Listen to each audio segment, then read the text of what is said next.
All right, the next thing I want to talk about is where plans come from and how they work in Revit. So I'm going to go to my plan A1, right? And I'm going to go to my plan A1 schematic. And I'm going to close my default 3D view and type WTZA.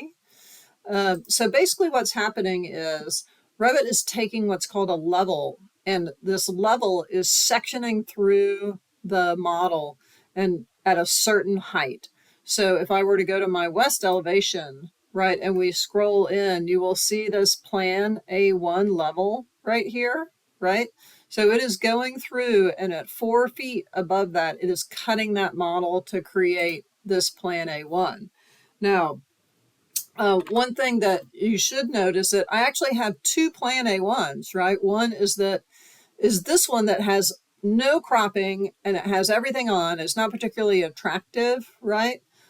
This one is cropped and has been cleaned up. So Revit is actually pulling these from the same place with different settings on the views.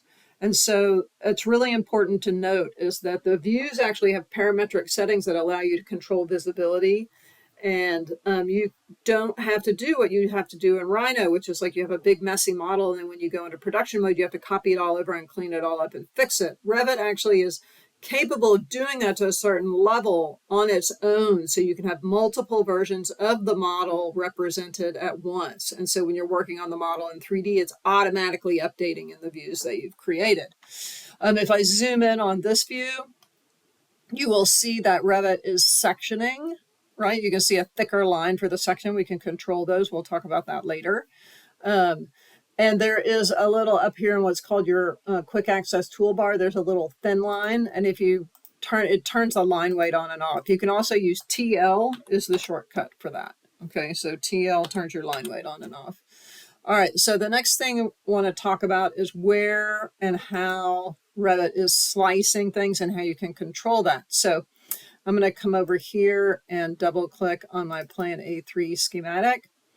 And then I'm going to close all of, I'm going to make this guy close all my inactive views, and I'm going to TW here and close my inactive view. So I just have my plan A3 schematic, and then I'm going to go to my west elevation and I'm going to WTZA so we can see both of these. I'm going to zoom in on this guy, and this is my third level, which is right here. You can see that third level. The plan A3, however, level itself is way up in the air.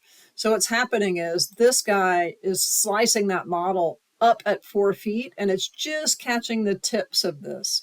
So in order to adjust where this slices the model, we need to move that guy down to the finished floor or to a particular, sometimes you use finished floor, sometimes top of structural floor, depends on what you're working on. But to do that, you can go to, I would recommend going to the modify and the align command. There is a move command in Revit, but I much prefer the align command. So let's start with that. Pick on the align command and pick the thing that you don't want to move. So I know that this is the top of my third floor. So I'm going to pick it. And then I'm going to go pick the level, right? And it's going to, boom, pop that level down. And now that thing is sectioning here, right? It's going up and sectioning across here. You could also do the same thing for the second floor. So now that's been adjusted. If I pick this level, so I was just in the align command, you can see I hit escape twice to stop that.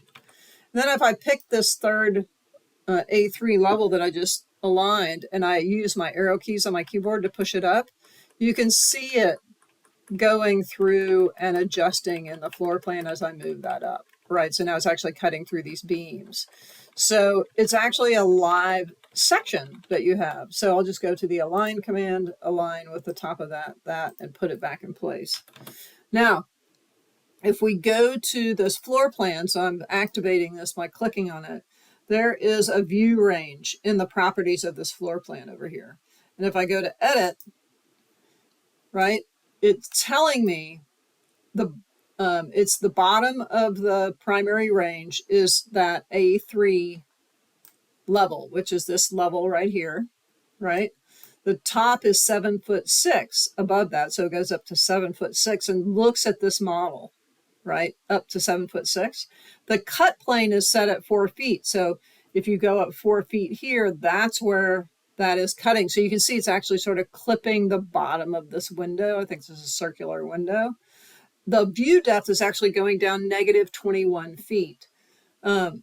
It probably won't make a big difference if I change this, but oftentimes by default, Revit sets this to 0, right? And so it doesn't look any further than below this level.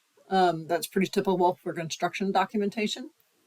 If I change this to 7 feet and hit apply, you'll see that that will adjust, right?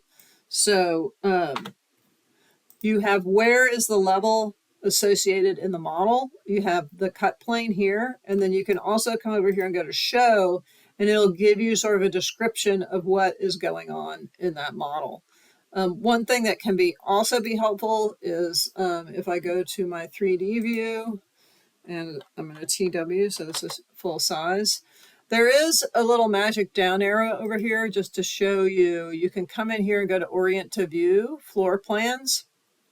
And if I go to Floor Plan A3, right, it'll actually give me a 3D view of that floor plan, right, and where it's cutting. So if I come and go, you can see it's sort of clipping it from the bottom and the top, right, like it's in that floor. So if I come in and go to Orient to View, Floor Plans A3 schematic, it actually clips it using the crop box, because that one's set to be clipped by the crop box. So basically what Revit is doing is it's going in and slicing this 3D model and looking at it orthogonally, right? So that's sort of a little primer on how that works.